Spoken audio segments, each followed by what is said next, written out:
विभाग के प्रधान सचिव श्री आमिर सुबहानी जी, पटना उच्च न्यायालय के महानिबंधक श्री विनोद कुमार सिंह जी, विधि सचिव श्री संजय कुमार जी, निदेशक अभियोजन श्री आनंद किशोर जी, अपर पुलिस महानिदेशक CID श्री विनय कुमार जी, यहाँ उपस्थित सभी वरीय पुलिस पदाधिकारीगण, लोक अभियोजकगण, जिला अभियोजन पदाधिकारीगण, अन्य यहाँ उपस्थित अधिकारीगण, प्रिंट और इलेक्ट्रॉनिक मीडिया के प्रतिनिधिगण, मैं सबसे पहले गृह विभाग को इस बात के लिए धन्यवाद देता हूं कि उन्होंने आज इस कार्यशाला का आयोजन किया। 10 साल पहले एक कार्यशाला का आयोजन किया गया था जिसमें इन बिंदुओं पर विचार हुआ था। आज जो शामिल सभी विषयों पर तो नहीं, लेकिन महत्वपूर्ण विषयों पर, ट्रायल आदि पर चर्चा उसमें हुई थी।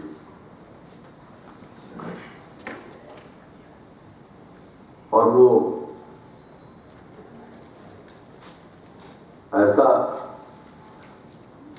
एक इनिशिएटिव लिया गया था पटना हाईकोर्ट के द्वारा, राज्य सरकार के संपूर्ण सहयोग के साथ, जिसमें पटना उच्च न्यायालय के मुख्य न्यायाधीश समेत अन्य न्यायाधीशगण थे, बिहार सरकार के मुख्य सचिव, DGP, अन्य सभी पुलिस पदाधिकारीगण, सभी डिस्ट्रिक्ट जज, सारे डिस्ट्रिक्ट मजिस्ट्रेट, सभी SP उसमें शामिल थे और मैं भी उसके एक सत्र में उपस्थित था और उसके समापन सत्र में भी हम उपस्थित हुए। 2 दिनों की कार्यशाला थी। उसमें हर पहलू पर, अभियोजन से लेकर न्यायपालिका से जुड़ी कई समस्याओं पर, सब विषयों पर चर्चा हुई और उसके बहुत ही अच्छे नतीजे आए। और उसके बाद एक सिलसिला शुरू हुआ। जितने न्यायालय हैं उनकी मॉनिटरिंग पटना हाईकोर्ट के द्वारा की जा रही थी और पुलिस मुख्यालय में जो अभियोजन का कार्य चल रहा है और उसमें खासकर जो गवाह हैं, विटनेस हैं, उनकी समय पर उपस्थिति सुनिश्चित की जाए। और इसमें पूरे तौर तक पर विचार हुआ। उसके बाद अनेक कार्रवाई हुई और उस समय बहुत ही उत्साह के साथ सब लोगों ने काम किया, चाहे वो अभियोजन का पक्ष हो, पुलिस का पक्ष हो, प्रशासन का पक्ष हो, न्यायपालिका का पक्ष हो। सब तरफ से एक ऐसा इनिशिएटिव लिया गया कि उसके बहुत अच्छे परिणाम आए। और यह भी उन दिनों विचार हुआ था कि साहब हम सबसे तेजी से ट्रायल किस चीज का करा सकते हैं। तो आर्म्स एक्ट के जो हजारों केसेस पेंडिंग थे, तो उसके बारे में विचार हुआ कि शुरू में इसमें तो बहुत कम विटनेस होते हैं और सरकारी विटनेस होते हैं, तो इनकी उपस्थिति सुनिश्चित कर दी जाए तो ट्रायल जल्दी कंक्लूड कर सकता है। और जब ट्रायल कंक्लूड करेगा तो जो दोषी होंगे उनको सजा मिलना शुरू होगी। और उसमें यह था कि 1 साल से लेकर 3 साल तक की सजा होती है और यही हुआ। लेकिन उस समय एक समस्या आई थी। समस्या यह आई थी कि भाई जो सरकारी विटनेस है, जो मुख्यतः पुलिस पदाधिकारी होते हैं, तो पुराने मामले हैं, जो पुलिस पदाधिकारी उन दिनों वहां पदस्थापित थे, अब वे कहां हैं। और उस बीच में बिहार का पुनर्गठन भी हो गया, झारखंड अलग राज्य बन गया, और कौन झारखंड गया कौन बिहार गया तो असुविधा होती थी उस प्रकार के विटनेस को न्यायपालिका में, न्यायालय में उपस्थित कराने में। तो एक उसी समय निर्णय लिया गया कि पूरा डेटाबेस तैयार होगा कि कौन अधिकारी कब कहां पोस्टेड रहे, और इसमें से कौन झारखंड में गए कौन बिहार में गए, और ये संपूर्ण डेटाबेस तैयार किया गया। और उसके आधार पर ये मालूम हो गया कि जहां का ये मामला है उस समय जो वहां पदस्थापित थे आज वो कहां पदस्थापित थे, इसके बारे में तुरंत जानकारी मिलने लगी। और इसके बाद उनको एक डेट सिर्फ दिया गया कि भाई एक डेट वो एब्सेंट रह सकते हैं, क्योंकि उनको समय पर सूचना मिली या कोई और कार्य में पहले से वो बुरी तरह व्यस्त हैं, तो एक डेट की छूट उनको दी गई। और उसके बाद उनको अगले डेट पर आना था, और अगले डेट पर वो समय पर हाजिर नहीं होंगे तो उनके ऊपर कार्रवाई होगी, यह निर्णय लिया गया। और उसके बड़े बेहतरीन परिणाम आए। आर्म्स एक्ट के मामले में 2006 में 1609 अभियुक्तों को सजा मिली, और उसके बाद जो आर्म्स एक्ट में कन्विक्शन होना शुरू हुआ तो उसका एक ऐसा वातावरण बना कि लोग डर कर सामने नहीं आते थे गवाही देने के लिए। उन सब लोगों ने सभी एसपी से या प्रोसिक्यूशन के ऑफिसर से संपर्क करना शुरू किया कि भाई हम लोग गवाही देने के लिए तैयार है, हमारे घर के आदमी का मर्डर हुआ था। और इस प्रकार से एक वातावरण बन गया, और तब बहुत तेजी से ट्रायल होना शुरू हुआ, और उसकी मॉनिटरिंग भी हो रही थी। रजिस्ट्रार जनरल साहब बोल रहे थे, और मैंने ये विषय बार बार उठाया। जब वो विधि सचिव थे तब भी उनको मालूम इस कार्यशाला का की अपनी अहमियत है, लेकिन जब तक संयुक्त रूप से बैठकर, जब तक फिर हाईकोर्ट के इनिशिएटिव से और राज्य सरकार के संपूर्ण सहयोग से 10 साल बीत गए, और 10 साल के बीच में परिणाम आए, लेकिन धीरे धीरे हम देख रहे हैं कि अब कन्विक्शन का ग्राफ नीचे जा रहा है। तो आज जो सीमित कार्यशाला, इसमें तो जो अभियोजन के लोग हैं, पुलिस पदाधिकारी हैं, पब्लिक प्रोसिक्यूटर्स हैं, ये देखेंगे कि हम ससमय किस तरह से चार्जशीट फाइल करें। आप सब लोगों ने इनको बताया कि भाई आप जो बहुत सा ज्यादा दे देते हैं विटनेस, वो मत दिया करिए, आदि आदि। आप सब लोगों ने तकनीकी बातों की चर्चा की, ये सब इसके आप लोग पारंगत हैं, उन बातों को देखिएगा। लेकिन जो एक माहौल बना था 2006 में आर्म्स एक्ट के अंतर्गत 1609 का कन्विक्शन हुआ था, और 2015 में वो घटकर हो गया 281। तो आखिर क्यों? इसका मतलब है कि जो विटनेस समय पर हाजिर नहीं हो रहे, और इसके चलते ये जो ट्रायल होगा वो प्रोलॉन्ग हो रहा होगा। मेरे पास उसके कोई आंकड़े नहीं है कि एक आर्म्स एक्ट के मामले में कितने डेट्स पड़ रहे हैं और किस कारण से डेट पड़ रही है, हमारे पास आंकड़ा नहीं है।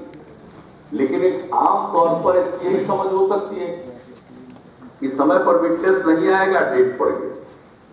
तो क्यों नहीं हम लोगों ने जो प्रयोग किया और जो सफल रहा, आप फिर से अपने सरकारी विटनेस के लिए वो नियम लागू करते हैं, और जब एक बार डेटाबेस बना है तो क्या अपडेट नहीं हो रहा?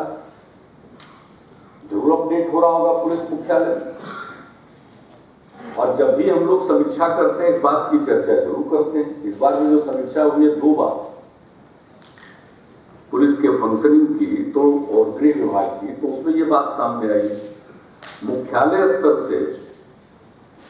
और तो जानता हूं कि भाई जब तक आप लोग सीधे डीजीपी और एडीजी मुख्यालय अगर सीधे एसपी से प्रतिदिन बात नहीं कीजिएगा तो एसपी की भी दिलचस्पी उतनी नहीं पैदा होगी।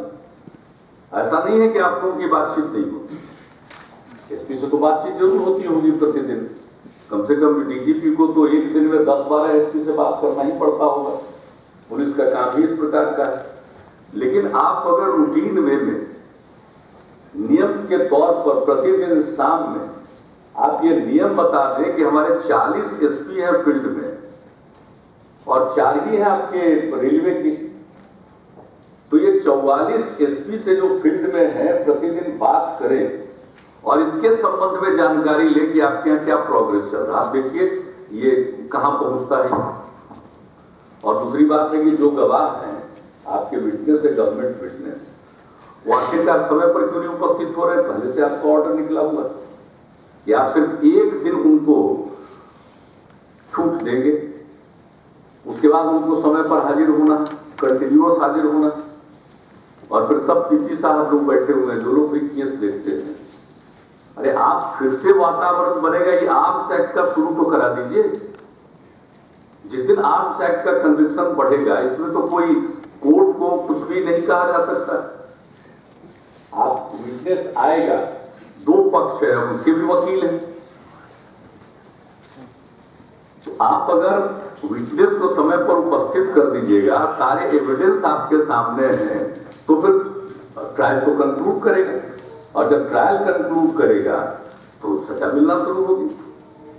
और 1 साल से 3 साल के बीच में सजा होनी है। अगर ये आरोप पक्का है तो उनको सजा मिलेगी। जब एक बार सजा फिर आर्म्स एक्ट में शुरू हो जाएगी तो देखिए बाकी चीजें भी व्यवस्थित होने लगेगी।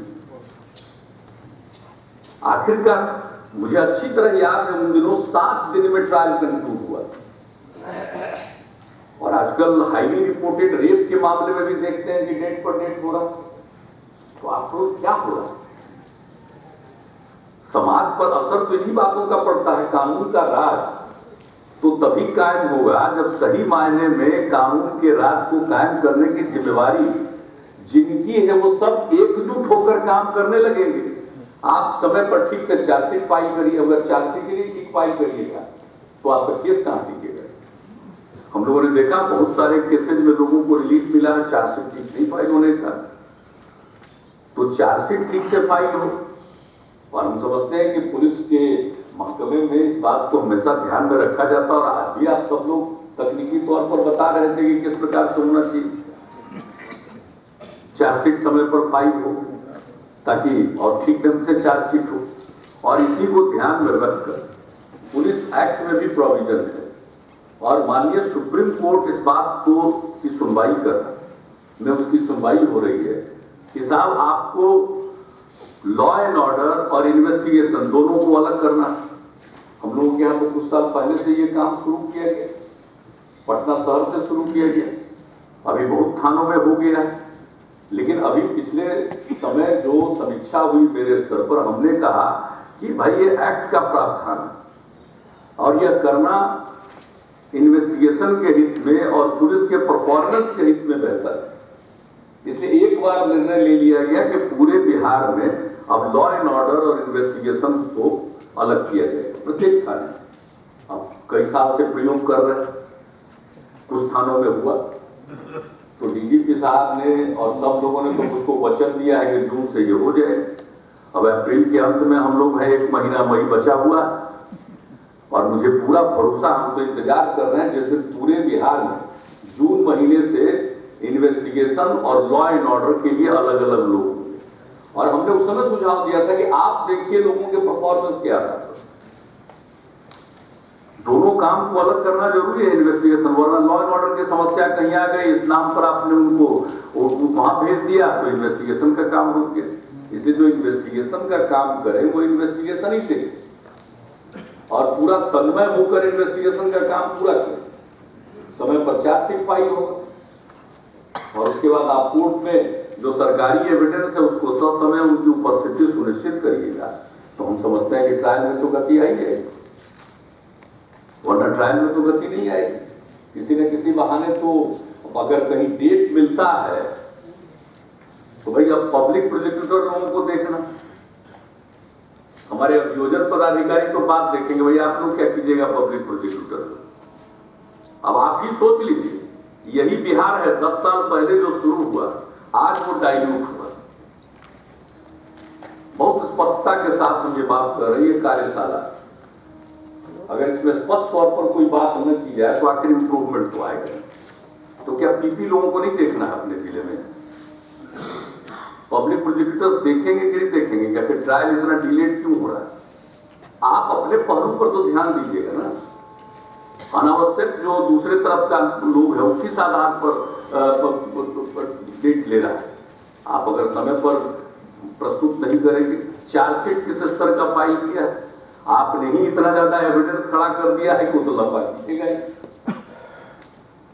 तो इन चीजों को मैं समझता हूं कि इस कार्यशाला में आप डिस्कस करेंगे। जैसा कि हमने देखा कि सब लोगों ने ये परामर्श किया है, तो हमारे ख्याल से इसके बारे में जरूर आप लोग फोकस्ड विचार करेंगे और इस कार्यशाला का नतीजा आना चाहिए। दूसरी बात है कि हम लोग तो बिल्कुल फास्ट ट्रैक कोर्ट के लिए हम लोग वचनबद्ध है और हम लोगों ने तो तय किया है कि हम लोग करेंगे।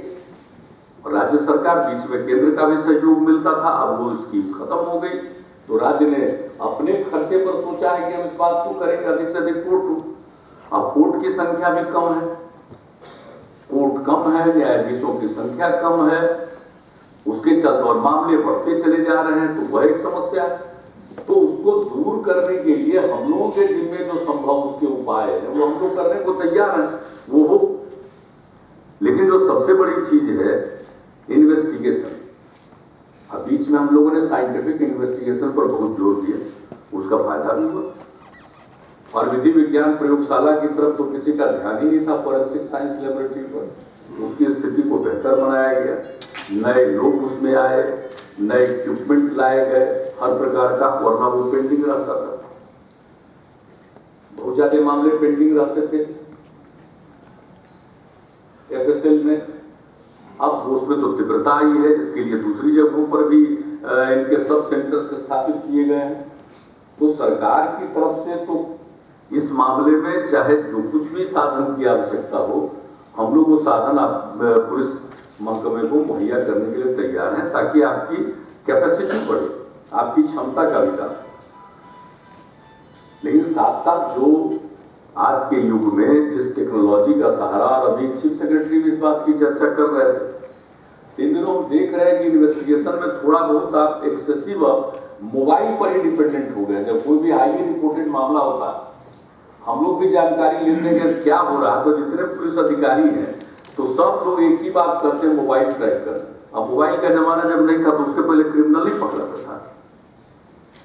भाई साइंटिफिक इन्वेस्टिगेशन और टेक्नोलॉजी की मदद तो आपकी एफिशिएंसी को बढ़ाने के लिए और आपको और सुविधा प्रदान करने के लिए, लेकिन हम देखते हैं कि इसका यह भी हुआ है, इसमें भी बैलेंस करना बहुत जरूरी है। क्योंकि पहले जो पुलिस अधिकारी अपनी बुद्धि लगाकर और ट्रेडिशनल ढंग से कुछ जो इन्वेस्टिगेशन करते थे, अब लगता है धीरे धीरे उसको उन लोगों ने छोड़ दिया। अब अगर मिल रहा है मोबाइल पर ट्रैकिंग हुई तो ठीक, नहीं ट्रैकिंग हुई तो बैठे हुए। कल जब मोबाइल नहीं था तभी तो ट्रैक कर लेते थे आप लोग क्रिमिनल को, तो आजकल ऐसा क्यों हो रहा है? मोबाइल ट्रैकिंग तो अतिरिक्त है आपकी सहायता के लिए, लेकिन जो आपका शुरू से ही एक ट्रेडिशनल और रूटीन इन्वेस्टिगेशन है, उसको भी सारी चीजें मदद करती है। तो इस बात पर भी कार्यशाला में गौर करिए। हमने देखा कि डीजीपी साहब कुछ बोल नहीं रहे, तो आखिरकार उसके साथ दोनों को जोड़कर चलिए। अरे अब अगर मोबाइल पर डिपेंडेंट है, मेरा कहना मोबाइल का उससे रिलेटेड जो भी कुछ टेक्नोलॉजी है उसका इस्तेमाल करके आप ट्रैक कीजिए, लेकिन अकेले सिर्फ उसी पर डिपेंड मत करिए। ऐसा नहीं हो कि अच्छा नहीं पकड़ा है, कुछ नहीं मिला तो ठीक है, आज का इन्वेस्टिगेशन का काम पूरा, यानी इसके अलावा और नहीं देखिएगा ट्रेडिशनल ढंग से। और दूसरी बात है कि इस क्षेत्र में नित्य नई टेक्नोलॉजी आ रही, तो आपको हमेशा अपडेट करना पड़ेगा। हमको जो पता चला है कि जो आज अपडेट होना चाहिए आपको उस मामले में, वो अपडेट आप नहीं हो रहे। जो चीजें उपलब्ध हो गई हैं दूसरी जगहों पर, आपको उन चीजों को भी हासिल करना चाहिए। रही बात साधन के लिए, तो आपको चिंता करनी है, आपको जो साधन चाहिए, बल्कि आप ही लोगों को ये सब करना है। देर आप ही लोगों को होता है, हम लोगों को साधन देने में कोई विलंब नहीं, निर्णय लेने में और किसी चीज को एक्वायर करने में और एडॉप्ट करने में, ये तो आपकी जिम्मेवारी है। हम लोगों की जिम्मेवारी तो साधन देने की है, साधन देने के लिए हम लोग तत्पर हैं। तो ऐसे मामलों में भी नवीनतम टेक्नोलॉजी का इस्तेमाल आप कीजिए और उसमें अपने पुलिस पदाधिकारियों को पारंगत बनाइए, ताकि किसी भी प्रकार से कोई निकल न सके।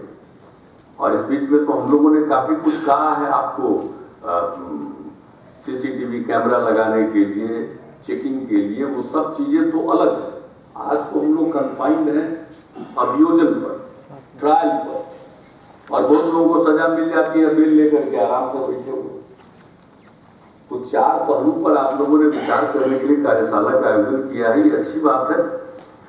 मेरे हिसाब से, अगर मेरी समझ से, अगर इन सब चीजों पर आप लोगों ने गौर किया, और गौर करने का मतलब है कि हम देख रहे हैं कि सेशन में जब तक इंटरैक्टिव नहीं होगा, हम समझते हैं कि जो 4 सत्र हैं उसमें अधिकारीगण या विशेषज्ञ लोग अपनी बात रखें, लेकिन इसको थोड़ा इंटरैक्टिव बनाइए। लोग अपने अनुभव के आधार पर जो बात रखेंगे तो उसका सॉल्यूशन भी होना चाहिए। तो मुझे पूरा विश्वास है कि क्योंकि वर्कशॉप है तो जरूर इंटरैक्टिव होगा, लोग अपनी बात रखेंगे, फील्ड में जो ऑफिसर हैं उनको क्या दिक्कत हो गई। और ये तो एक मेरी समझ से बहुत दिनों के बाद फिर आपने इसकी शुरुआत की है, बहुत अच्छी बात है इसको, लेकिन आपको इस दिशा में बढ़ना चाहिए। रजिस्ट्रार जनरल साहब भी बैठे हुए हैं, अंततोगत्वा सब लोगों को मिलकर कोर्ट की भी जो समस्या है वह भी सामने आ जानी चाहिए। वैसे हम लोगों के स्तर पर तो होता ही। और एक बात जो आज चूंकि सारे डीएम और एसपी, यहाँ डीएम तो है ही नहीं, एसपी मौजूद नहीं, वरना जो डिस्ट्रिक्ट जज के लेवल पर डीएम और एसपी की मीटिंग होती है वो तो रेगुलर होनी चाहिए, और उसमें कोई सीरियस लॉ एंड ऑर्डर की कोई समस्या आ जाए अचानक और उसके चलते एसपी को या डीएम को जाना पड़ जाए, तो डिस्ट्रिक्ट जज से बात करके उसकी तारीख को बदलवा सकते हैं, समय बदलवा सकते हैं। लेकिन बैठक में उपस्थित होने का तो सवाल ही नहीं है। एक साथ जब बैठेंगे नहीं तो हम नहीं समझते इन चीजों का। और अगर किसी मामले को आप देखते हैं कि ये बहुत ही हाईली रिपोर्टेड केस है, बहुत ही हीनियस क्राइम हुआ है, इसमें तेजी से ट्रायल होना चाहिए और आप बताते हैं। और स्पीडी ट्रायल का मतलब तो एक तरफ तो स्पीडी ट्रायल के जरिए जो लोग ट्रायल के लंबा खींचने के कारण जो उनको सजा होने की संभावना रहती है उससे दूर रह जाते हैं। और दूसरी तरफ इसका दूसरा पहलू भी है कि भाई किसी भी चीज को कितना लंबा आप खींचिएगा। अगर किसी के ऊपर आरोप है तो फैसला हो जाना चाहिए, हो सकता है वो निर्दोष हो, लेकिन उसके ऊपर ये आक्षेप लगा रहे। इसे दोनों दृष्टिकोण, एक ह्यूमन राइट के दृष्टिकोण से भी और अपराध पर नियंत्रण पाने के दृष्टिकोण से भी, लॉ एंड ऑर्डर की स्थिति को सुधारने के दृष्टिकोण से भी, और कानून का राज है यह परिलक्षित हो इस दृष्टिकोण से भी जरूरी है कि ससमय ट्रायल। तो इसके लिए जो जिम्मेवारी अभियोजन की है, जो जिम्मेवारी पुलिस की है, जो जिम्मेवारी प्रशासन की है, वह तो हमें जरूर समय पर करना चाहिए। इसलिए जैसा हमने कहा कि देख लीजिए आपकी मॉनिटरिंग क्यों नहीं हो रही है। अगर मॉनिटरिंग होती तो डीजीपी साहब हमको कन्विंस नहीं हो रहा है कि अगर यहां से सख्त मॉनिटरिंग आपके पुलिस हेडक्वार्टर से होती तो आर्म्स एक्ट के मामलों में कन्विक्शन का रेट इतना घटता है, ये मुझको समझ में नहीं आया।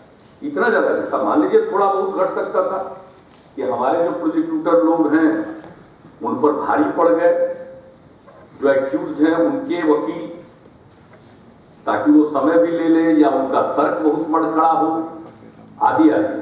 तो ऐसे तो कुछ मामले हो सकते हैं, लेकिन ज्यादातर मामले तो जो एक आम तौर पर जो दिखता है वो यही दिखता है कि अगर समय पर हम अपने विटनेस को उपस्थित कर देंगे तो ट्रायल को जरूर कंक्लूड कर जाएगा, और ट्रायल कंक्लूड कर जाएगा तो स्वाभाविक रूप से फैसला आ जाएगा। तो फैसला आ जाएगा तो आर्म्स एक्ट का तो मामला एक ऐसा है जिसमें कन्विक्शन रेट हाईएस्ट है।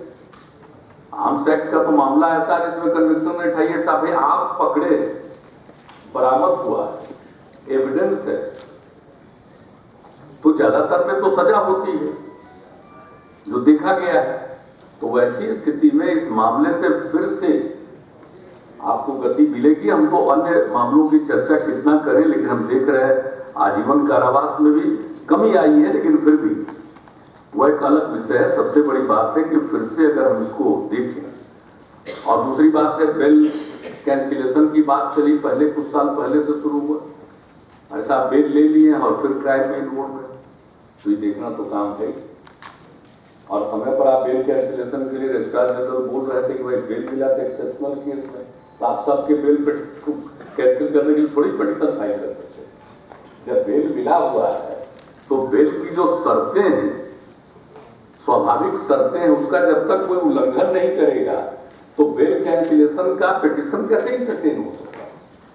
सिर्फ नंबर ऑफ पिटीशन दायर कर दिया ये तो मतलब है नहीं कि पिटीशन तो वही दायर होने चाहिए जहां आपके पास स्पष्ट साक्ष्य है कि बेल मिलने के बाद भी इन्होंने वायलेट किया, जो उसके नॉर्म्स है उसका उल्लंघन किया, उसके जो रूल है उसका उल्लंघन किया है, उसकी जो शर्तें उसका उल्लंघन किया, तो स्वाभाविक तौर पर आप रखिएगा अपनी बात को, आपकी बात को तो निश्चित रूप से न्यायपालिका गौर करेगी, और बिना गौर किए हुए तो कोई फैसला देगी नहीं। ऐसा भी तो नहीं है कि आप कह दिए तो आपकी बात मान लेते। भाई आप कहिए, उसमें बात में दम है, साक्ष्य है, तभी तो आपकी बात को कोई स्वीकार करेगा। इसलिए उन चीजों पर बहुत ध्यान देने की जरूरत है।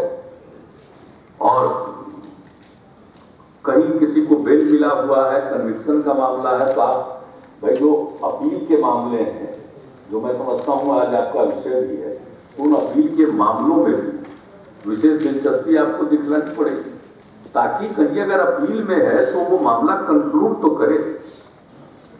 नीचे से जो फैसला हुआ है ऊपर की अदालत में अगर कोई अपील है तो उसका निपटारा तो हो, तो इसके लिए भी आपको सचेत रहना कि इन विषयों पर क्या क्या करना पड़ेगा। मैं इतना ही आश्वस्त करूंगा कि सरकार की तरफ से जो मदद करनी होगी हम लोग वही कर सकते हैं। सरकार की तरफ से जो करना है, कोई अगर इन सारे चीजों में कोई वैकेंसी है तो अगर पोस्ट का सैंक्शन करना है तो हम लोग पोस्ट का सृजन कर सकते हैं। अगर कोई सिलेक्शन के प्रोसेस में सरकार की भूमिका है तो उस प्रोसेस को हम तार्किक परिणति तक पहुंचा सकते हैं। और तीसरी और सबसे बड़ी बात है कि इसमें जो रिसोर्सेज की जरूरत है तो हम लोग रिसोर्स के लिए आपको संसाधनों को इकट्ठा कर सकते हैं।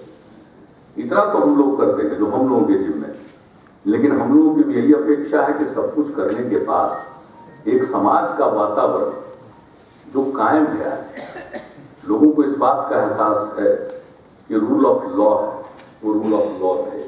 और ये जो रूल ऑफ लॉ है, एक तरफ पुलिस और प्रोसिक्यूशन की भूमिका है और दूसरी तरफ है जुडिशियरी की भूमिका है, और सबके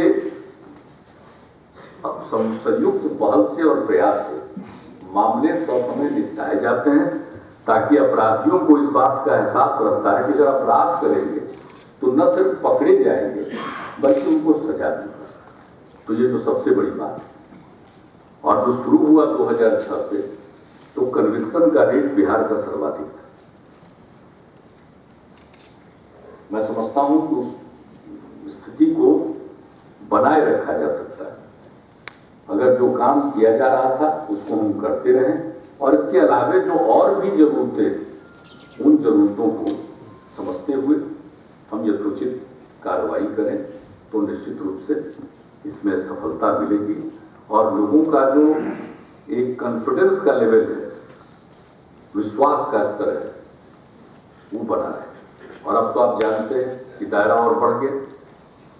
अब तो एक नया भी हम लोगों ने काम किया है, शराबबंदी लागू किया है।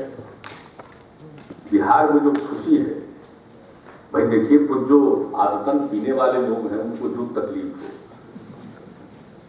लेकिन अधिकांशतः लोग तो नहीं पीते थे। यहां तक कि मुझको जो जानकारी मिली है कि पीने वाले भी खुश हैं, जो इधर बहुत दिनों से नहीं मिल रहा है पीने को, तो आदत छूट रही है और लोगों को अच्छा लग रहा है कि भाई तो बड़ा अच्छा हुआ। ये मतलब का पी करके एक उसके आदत के शिकार हो गए। तो और पैसा जो बच रहा है वो तो बच ही रहा, पैसा बच रहा है वो अच्छे काम में लग रहा है। जो पैसा शराब में खर्च हो रहा था वह पैसा बेहतर कार्य में खर्च होगा, तो उससे इकोनॉमी में भी सुधार आएगा। तो हमने इसकी चर्चा आपके नजदीक इसलिए की, हम तो जानते हैं आप सब संकल्प ले चुके होंगे अपने अपने जगह से कि न पिएंगे और न पीने देंगे या दूसरों को नहीं पीने के लिए प्रेरित करेंगे। इसलिए हमको वो सब बात नहीं कहनी है। हम तो सिर्फ आपको इसलिए कह रहे हैं, इसकी चर्चा कर रहे हैं कि भाई ऐसे मामले और सख्त कानून बना, तो सख्त कानून बना है तो कानून में कहीं कहीं जो कोई लूपहोल बच गया होगा तो उसका फायदा लोग उठाएंगे। अब एक बार पता चला तो हम पटना के पीपी साहब से समझ रहे थे कि भाई वाकई आप बताइए, आप लोग मुकदमा लड़ते हैं तो कुछ लूपहोल है क्या? हमने विभाग को, सबको, प्रिंसिपल एडिशनल एडवोकेट जनरल सब लोगों से बातचीत किया, भाई इतना मेहनत करके तैयार हुआ, अगर कोई लूपहोल बच गया तो उसको भी प्लग करने का करिए, लाइए। लेकिन अपने आप में बहुत ही इसमें एक जबरदस्त रूप से ये सक्षम कानून बना, और अगर कोई इसका वायलेशन करेगा तो अब उसके मामले भी आएंगे, तो इसमें भी देखना, क्योंकि देखिए यह तो मामला और समाज से जुड़ा हुआ, समाज की भलाई से जुड़ा हुआ। अगर कोई इस कानून का उल्लंघन करता है तो उस स्थिति में वो जो दंड का भागी है तो उसको जरूर दंडित किया जाना चाहिए। तो इसके लिए भी मन बना करके तैयार रखिएगा सब के साथ, ताकि ऐसे लोगों को कोई मुरव्वत नहीं। बताइए होटल में बैठ के पिया, क्या सोच करके पिया, क्या सोच कर पी रहा था बैठ करके? ये देख नहीं रहे हैं कि एक जनप्रतिनिधि ने किस अंदाज में कह दिया, उसको तो एक्साइज डिपार्टमेंट और पुलिस छोड़ ही नहीं रही है।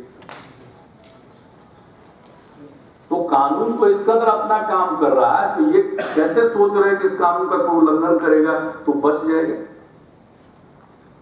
और जो लोग यह कहते हैं कि भाई शराबबंदी तो कभी सफल होती ही नहीं है क्योंकि इसमें इलिसिट ट्रेड को बढ़ावा मिलता है, ये लोग इसलिए बोल रहे हैं कि बॉर्डर एरिया पर, अरे भाई तो नेपाल का बॉर्डर है, तो नेपाल के बॉर्डर पर तो एसएसबी है, उनको पुलिस पावर दिया हुआ है एसएसबी को, तो चीफ सेक्रेटरी और डीजीपी तो बात कर चुके हैं। तो भाई उस बॉर्डर पर तो आपको सख्ती बरतनी। और रही बात बाकी जो राज्य है, झारखंड है, यूपी है, वेस्ट बंगाल है, तो इस बॉर्डर पर तो पूरी कड़ाई हो रही है, और बॉर्डर पर कड़ाई नहीं हो रही है, उन राज्यों की जनता भी बहुत जग रही है, वहीं अब हो रहा है। और उसके बाद तो कानून का प्रावधान भी निकल ही गया कि साहब बॉर्डर पर इतने दूर तक आप तो शराब का दुकान नहीं दे सकते लाइसेंस। तो ये सारी बातें आ रही है, जितने प्रावधान है सबको उभार कर लाया जा रहा है। और सबसे बड़ी बात है जनमत, जनता के मूड को समझना चाहिए, जनमत क्या है। तो कुछ वायलेटर समझ रहे हैं कि हम वायलेट कर देंगे, इसका उल्लंघन करके, तो उल्लंघन करिएगा तो आज न कल तो धरा ही जाइएगा, धरा जाइएगा तो एक बार पीने का जो मजा है वो 10 साल अंदर रहिएगा। इसलिए धीरे धीरे इन बातों का असर पड़ रहा है, लेकिन हम तो प्रोसिक्यूशन के दृष्टिकोण से सिर्फ इस बात का हमने उल्लेख किया कि अब एक नया चैप्टर भी जुड़ गया है। और हम आप सब लोगों से व्यक्तिगत अपील करेंगे, इस कानून को खूब गहराई से, भले ही स्पेशल प्रोसिक्यूटर भी रहते हैं, स्पेशल पीपी बनाए जाते हैं, वो सब अपनी जगह पर है, लेकिन जो पीपी है जिले में, पब्लिक प्रोसिक्यूटर, वो चीफ है प्रोसिक्यूशन। तो हम तो उन्हीं से कहेंगे अब आप बैठक करके जितने स्पेशल पीपी होंगे या ये पीपी होंगे सबके साथ बैठक कीजिए। और हम तो चाहेंगे कि जिला स्तर पर इस तरह की कार्यशाला करिए, सब आईजी लोग बैठे हुए हैं, डीआईजी हैं, एसपी, डीएम सब बैठ करके, और जितने प्रोसिक्यूटर्स हैं। यही नहीं, हमने तो यहाँ निवेदन किया, जब जुडिशियल एकेडमी में हम गए थे, भारत के मुख्य न्यायाधीश आए हुए थे, उस समय भी हमने कहा कि भाई हम लोगों के सिर्फ जुडिशियल ऑफिसर्स का ही नहीं बल्कि लॉ ऑफिसर्स की भी ट्रेनिंग होनी चाहिए, जो हमारे प्रोसिक्यूटर्स हैं उनकी भी ट्रेनिंग होनी चाहिए, सब लोग तैयार हैं। तो इस प्रकार से एक एक क्लॉज और इस मामले में बिल्कुल सक्षम होइए, क्योंकि देखिए ये दारू वगैरह का, शराब वगैरह का जो कारोबार करता है उसको तो 2 नंबर का बहुत पैसा है। तो इसलिए जो पैसा है और उसकी जो एक ताकत है, उस ताकत को आप और हम सब जानते हैं।